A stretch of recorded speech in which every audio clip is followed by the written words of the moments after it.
Hello, this is Aaron, and welcome back to the podcast. We are coming in today on a Tuesday due to the U.S. Memorial Day holiday. I think it's pretty well known that conservative boycotts typically don't work. Liberals have a lot of success with their pressure campaigns, but conservatives seem to not do that. But the Bud Light situation appears to be different. Bud Light is the rare conservative boycott that seemed to actually work. And so we're going to talk a little bit about why that was, what's going on. I'm going to be looking down because I took a lot of notes. I want to get all this stuff. And what made Bud Light successful. We're going to look at that. And we're going to look at the differences between why liberal pressure campaigns seem to work and conservative ones don't. And so what we see is there are sort of frequent liberal boycott attempts. Now, actually, I want to push back and reject the word boycott. Liberals actually don't do that much in the way of genuine boycotts. A boycott would be mobilizing large numbers of consumers to stop purchasing a product or consuming a particular service from a particular vendor. Sometimes there's a call for a boycott. There might be a few people who are boycotting, but when they operate, it's typically more of what I would call a pressure campaign, and it operates through institutional power, institutional pressure. So an example is a group called Sleeping Giants. I don't know how active they are today, but Sleeping Giants was this liberal group that went around trying to convince advertisers to stop advertising on conservative media. So they went after Breitbart, they went after some other people. So the idea is here, this is a liberal pressure group that says, hey, advertiser, do you want your brand on these conservative shows? And the answer is typically no. They get them to drop. They're very successful at that. In fact, for a while, people didn't even know what was going on with them. They weren't even really like a known organization. But that's an example of what they do. They come after you and they say, you need to stop advertising on Tucker Carlson. And as we saw with Tucker Carlson, these are quite often very successful. So why are these successful? And I would say the number one reason why these are successful is complete leftist domination of the media. The fact is, remarkably few people or institutions in the United States are capable of truly standing up to the New York Times and the people that take their lead from the New York Times, you know, the Washington Post, the Atlantic, the Wall Street Journal, etc. Not the Wall Street Journal editorial page, the Wall Street Journal news pages. When those groups start telling you to do something, when they start putting pressure on you, it's extraordinarily difficult for any organization to say no. And they can just bring unbelievable amounts of relentless pressure. So one of the examples of this is the jihad that the New York Times ran for probably years to force Augusta National Golf Club, that's the club that puts on the Masters, to admit women. This golf club was male only for a very long period of time. If you Google for Augusta National, in quotes, women, and limit it to just New York Times results, it's like page after page after page. I saw one time that there had been hundreds of articles about this topic in the New York Times, which seems hard to believe. But I mean, it was just constant drumbeat. And of course, what are they doing? Who is a member of Augusta National? What people might want to be associating themselves with such a misogynist institution? And then, of course, they're eventually forced to admit women because, when the New York Times or one of these people puts on some pressure campaign like this, there's really nothing you can do about it.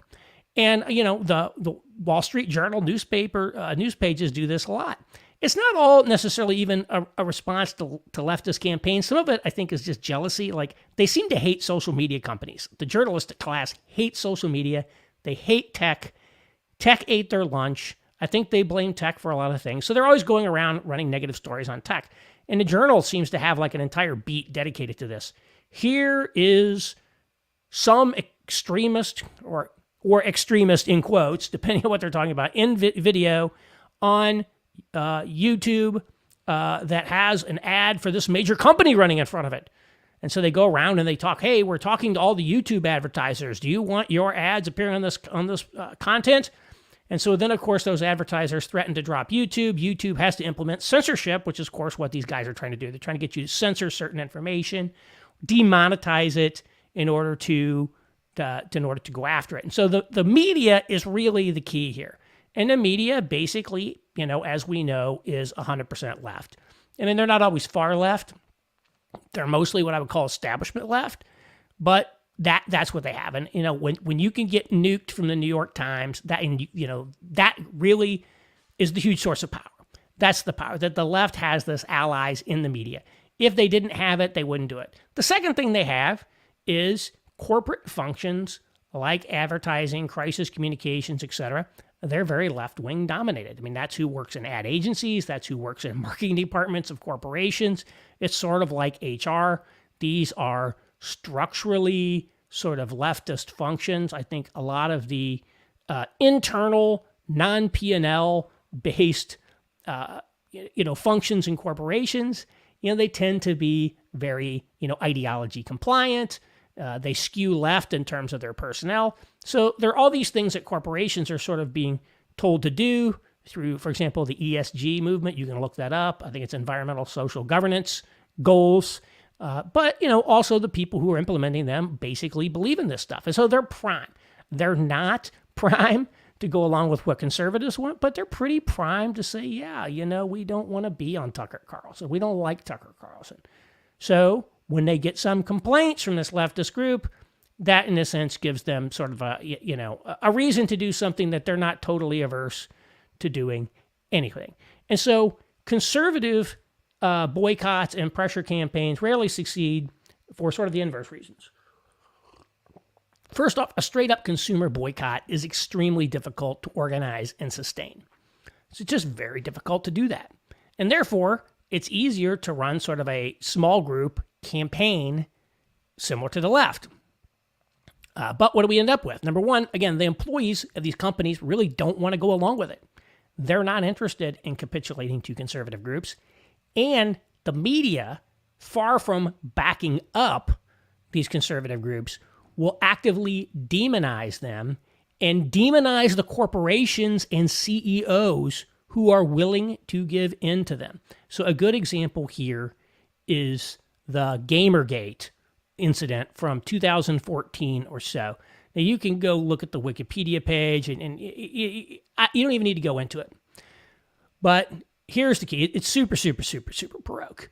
But here's the point.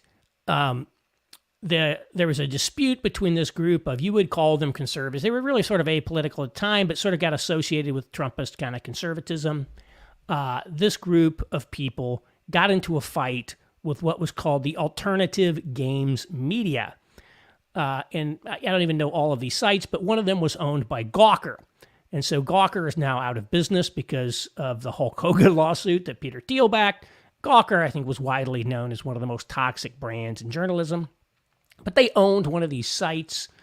Is it Kotaku or Polygon? I can't remember which one, but they owned one of these alternative game sites that, of course, was spewing a lot of very progressive stuff on down the line. And the Gamergate people were going against them. And one of the ways that they did this is, hey, we need to go after Gawker's advertisers because Gawker frequently does some pretty dodgy stuff. And one of the things that happened is there was a reporter at Gawker by the name of Sam Biddle who made some tweets calling for essentially bullying the gamers of Gamergate. Here's what he said in his tweet from 2014. Ultimately, Gamergate is reaffirming what we've known to be true for decades. Nerds should be constantly shamed and degraded into submission. And then he immediately tweets, bring back bullying. And so they took this and other things. And, I think Biddle eventually, maybe he was fired or left. He still got a job, by the way. Sam Biddle. Now imagine if a conservative said something like that about a disfavored group, a favored group of the left, even their life would have been totally over. Sam Biddle, I looked him up yesterday. He's working for The Intercept right now. So he's not in, the ultra prestige media, but this guy still has a job. Whereas a lot of conservatives would have lost their jobs and everybody would have turned their back on them if they said something similar. But the Gamergaters took stuff like this and they started taking it to the media, and advertisers started to drop Gawker, mainstream ones. Nick Denton, the guy who owned Gawker, I believe he said this cost them over $1 million. So this was a very painful episode for Gawker. But what happened was this sort of dispute that had been down in the weeds, ultimately, when it looked like these Gamergator type people were starting to win and get results, the people on the other side, they send up a flare, and all of a sudden, The Guardian, all these elite media start labeling Gamergate a vile, misogynist, racist, sexy, the whole down the line. They brand them this horrible movement. And basically, they're sending a message to these corporations like, Intel or Adobe or who'd ever been dropping Gawker. If you cease advertising on Gawker, you are in agreement with these Gators. You are the same sexist, vile pig that they are.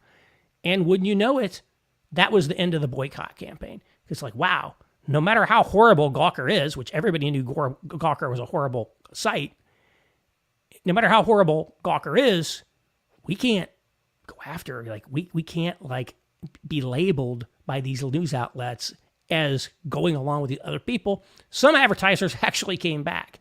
So it was very effective, but ultimately sort of short-lived because the media was able to shut it down. And so you will notice that will happen even today. The minute any sort of conservative pressure, action, activism campaign gets traction, immediately the Times, Washington Post, they're going to start labeling it a hate movement.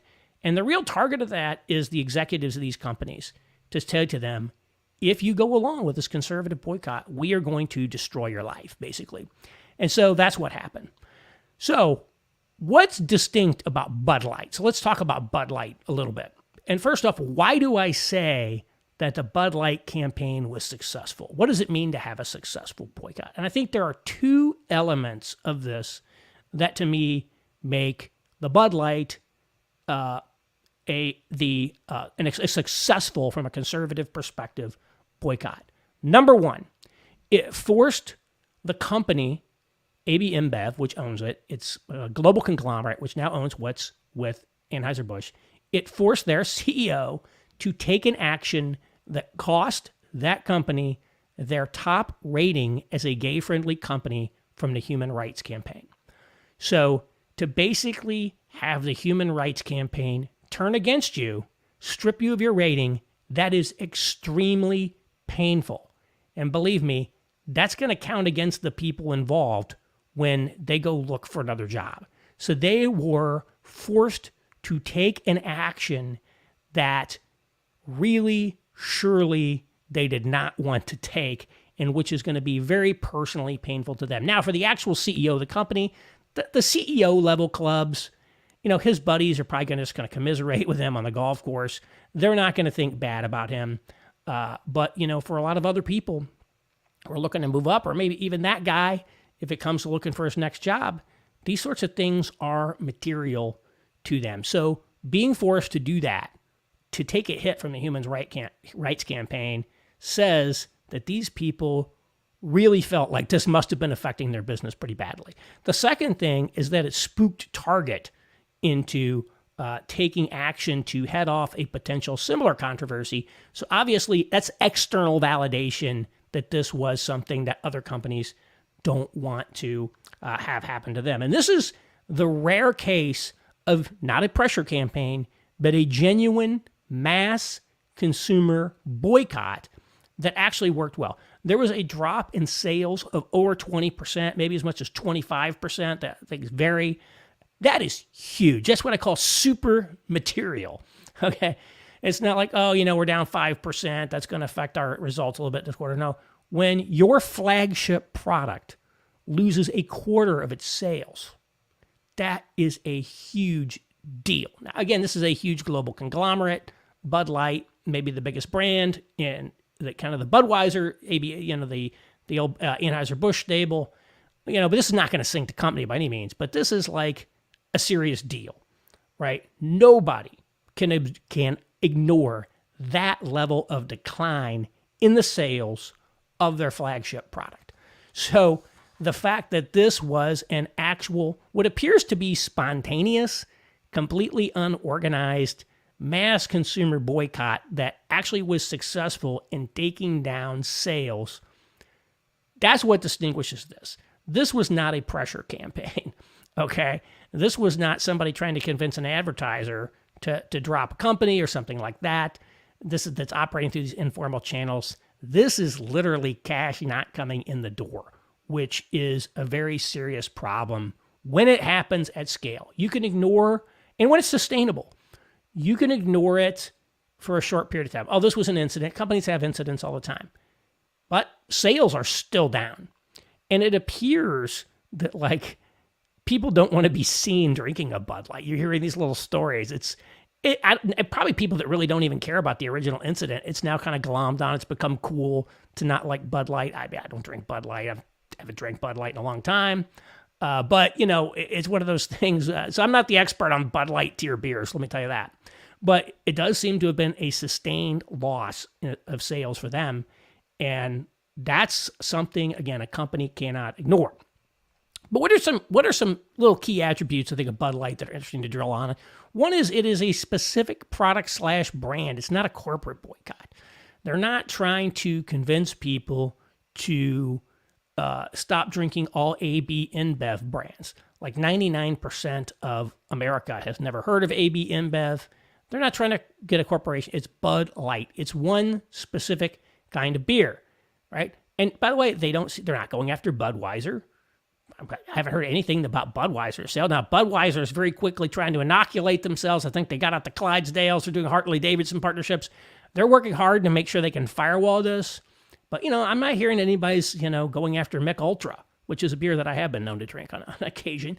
But I don't know that, I don't know anybody's going after that. So it went after one thing. It was very, very focused. Bud Light. Very narrow product focus. It was also a product whose target market is disproportionately conservative. Now, what the actual political makeup of the Bud Light drinkership is, I don't know. But I do know it is sort of a non-prestige, mass market, more, call it downscale, middle class and below type brand. The top 20% of people, as you could say from the Charles Murray bubble quiz, don't drink Bud Light. Right? This is not like the educated man's beer. They're all sipping craft IPAs or something like that. So, sort of from a cultural, a socioeconomic milieu, it's a sort of quote unquote conservative base, maybe in a small c sense of the word. So this is a brand that is specifically marketed to more conservative people. So they're more exposed to conservatives than, say, a luxury brand might be. Louis Vuitton is not exposed to what conservatives think. That's not their thing. It's also sold through distributors. So beer in America is sold through what's called a 3-tier system. So there's the brewers, there's the distributors, and there are the retailers. And so sort of like, basically Budweiser doesn't sell directly to stores. They don't distribute it. They're essentially legally required to go through these distributors. These distributors typically have exclusive territories, and I believe a lot of these are privately held businesses. And I don't know the political makeup of these people. There's certainly plenty of liberals who own Budweiser distributorships. Jesse Jackson's son famously got a Bud distributorship in Chicago. At the same time, these are businesses that are very money focused. These are typically not Fortune 500 type publicly traded companies that are out there going, hey, we really want to remain Davos kind of compliant. We want to be able to, get invited to the next Aspen Institute confab. These are people who are green money focused. And when your distributors, who are the people who sell your product, and you're relying on them to push it on retailers, to co-market with you, you got to have a great relationship with your distributors because that's the only channel you have to reaching the market. They got upset about this. They're like, you need to do something about this. We're losing money here. And so the distributor constituency is another thing. Like AB InBev cannot afford to alienate their distributors. So the fact that they were sold through this distributor base, and this distributor base are typically not household name companies, that are as quite ESG, as everything else. And again, I'm not saying that these are like hyper conservative companies, but again, they're green money focused, and they start losing money, and it's in trouble. Third, the product is perishable. Beer, I remember when Budweiser tried to have a born on, wasn't they the one that had born on dates? Well, they definitely have an expiration date. You basically can't sell beer after a certain date. So you've brewed all this beer, and it's not like you could just keep it in the warehouse till next year and deal with the inventory problem that way. You've got this massive amount of inventory that's going to expire. And of course, the distributors are very unhappy about that because they've purchased this inventory from the breweries, and now it's like, wait a minute, we can't push this on our retailers. We're gonna lose. So they're having to buy back all this inventory, expired inventory from their distributors, and oh, by the way, that's also more money down the drain. So a perishable product is something there, and perishability isn't just like food or something like that. Airline seats are perishable. Hotel room nights are perishable. There are a lot of products that are de facto perishable. So the fact that they had a perishable product made them a little more vulnerable, I think, to it made them more vulnerable to the boycott.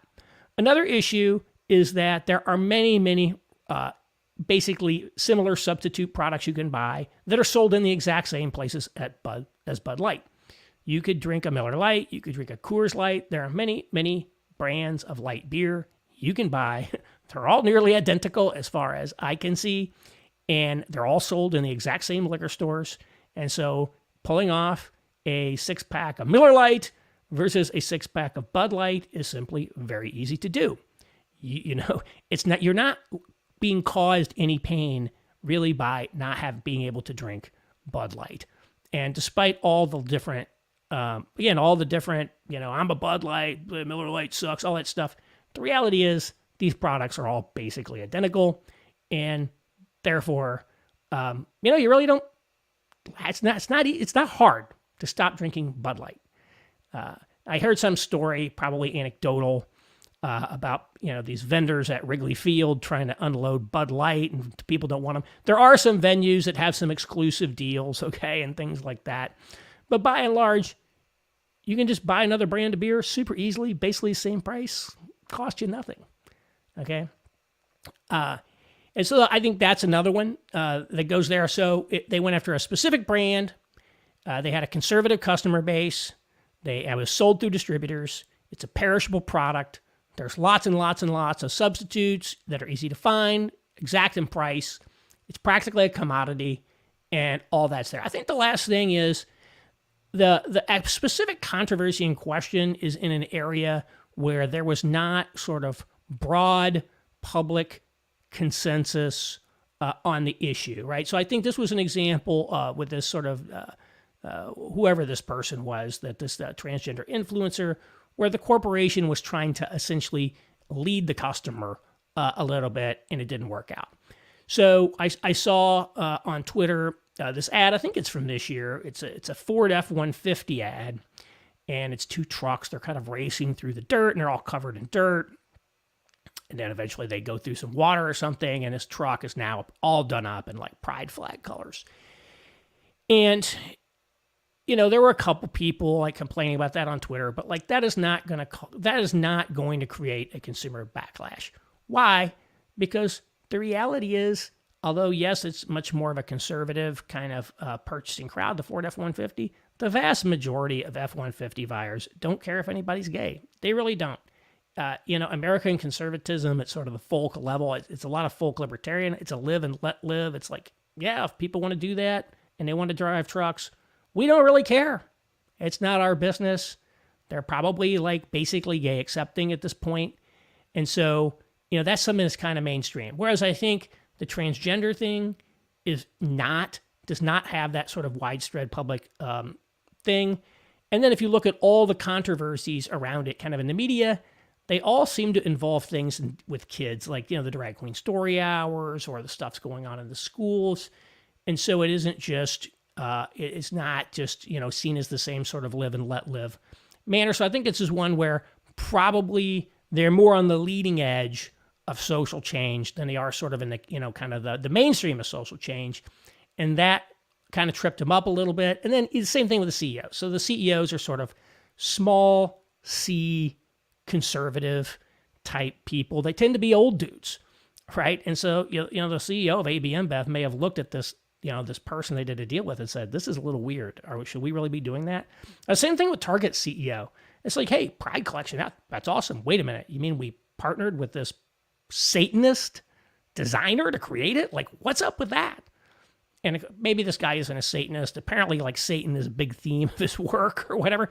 So, like, the head of Target's like, really? You guys are hiring this guy who's known for, like, Satanism to be, like, the designer of this collection? Like, was that really necessary? Like, I don't think it goes on with that. So when you're a mainstream brand, you need to swim in mainstream waters.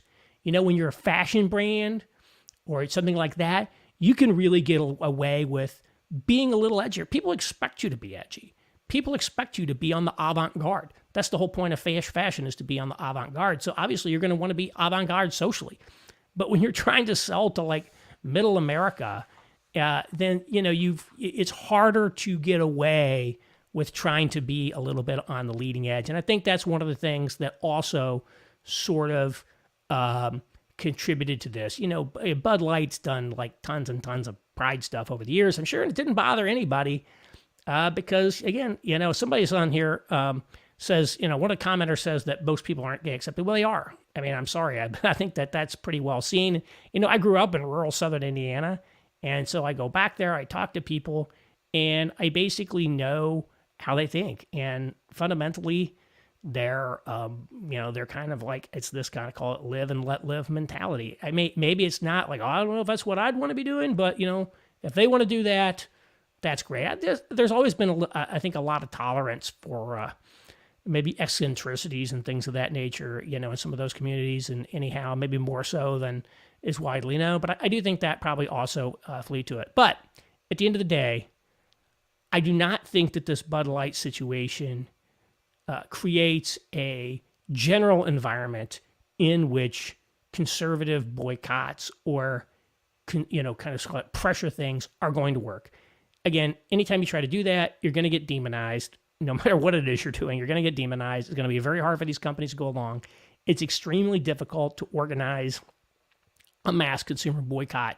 So unless you are in a position to create a sustained super material drop in sales to an important product or to some important dimension of someone's business, I don't think this is necessarily going to work. But that is what happened with Bud Light. I mean, the sales, ultimately, the bottom line is sales dropped by over 20%. And again, it's way too early to say how long it's going to sustain, but this wasn't like a 2-week blip. This maybe had been back in March, or I don't know, maybe it was even in February. And like the last reports, sales are still down big. They're still dealing with the fallout for this. And that's really the key. And I think it's very, very difficult to sustain a mass consumer boycott. And so that's why I think, realistically, we're going to end up in an asymmetric situation where liberal pressure campaigns are often going to be very successful. Conservative pressure campaigns are typically going to mostly be ineffective. And again, a lot of it boils down to the personnel and where they stand, and especially the media power, especially the media. That's just how it's going to work. I got one question and then we'll call it a day here. Why do you think the various boycotts of Disney haven't worked? Well, what's the substitute for Disney? There is no substitute for Disney. Your kids love Disney, don't they? Realistically. And I can tell us one thing, like people in rural Indiana, where I'm from, they love Disney. There are people in Indiana, like rural Indiana, who have season passes to Disney World in Orlando. They go down there all the time. Like, oh, we're going to give up something like that. Again, it's not like, I'm not going to drink this Bud Light, but I'm going to go to the exact same liquor store that I've always gone to, and now I'm just going to grab the cold 12-pack of Miller Lite instead of the cold 12-pack of that. Disney has tremendous proprietary intellectual property, tremendous, product you can't get anywhere else that's super, super, super desirable to people. That's called being a good business. You want to build a moat around your business, as Warren Buffett calls it, so that you don't have a lot of substitutes, so it's hard for disruptors to come in. Beer's basically a commodity product. Certainly, these mass market beers are a commodity product. So they try to create artificial moats using brands to make people think that, like, Bud Light, there really is something magical about Bud Light compared to Miller Lite. And that's why you constantly invest in all these brand things. But at the end of the day, it's sort of a fake moat. And so that was just one of the things. You just go look at that list of things I listed off, and you can apply it anything there. And I think the one thing you end up with Disney is there are no substitutes. It's not a commodity product. It's a high value proprietary product that your kids love. And all of a sudden you're going to tell your kids they can't go to Disney World this year? Probably not. Probably going to be a conversation you're not going to have. And again, the average person doesn't really care about that. The average sort of conservative person is very politically disengaged. As I've always said, they just want to grill in their backyard. If you tell them they can't grill, they have to give up grilling in order to do something, that's going to be painful. They're not going to do it. Giving up Disney is like saying I'm going to give up grilling. And so I don't think, that's why I say I don't think it's going to work. That's why, I think trying to boycott Target, not going to work. Just my honest opinion. I think realistically, you got to take stock of how likely some of these things are to succeed. And I think the reality is probably not that high. People might not want to hear that, but I think it's the truth. And again, you can just look at the characteristics of Bud Light and say, how similar is our situation to a Bud Light as compared to many of these other things? And by the way, how are you going to actually sustain, even if you have early successes, how are you going to sustain this once you are labeled a hate group by the New York Times and nobody can go along with you without making it impossible for them to get another job in the future? That's just something that you can't overrate. It's like, the fact is, people are concerned not just about losing their job, they're concerned about being able to get the next job. In a super competitive marketplace, staying ideology compliant is very important on that. So I will leave it at that. Thank you all for joining, and I will talk to you next week.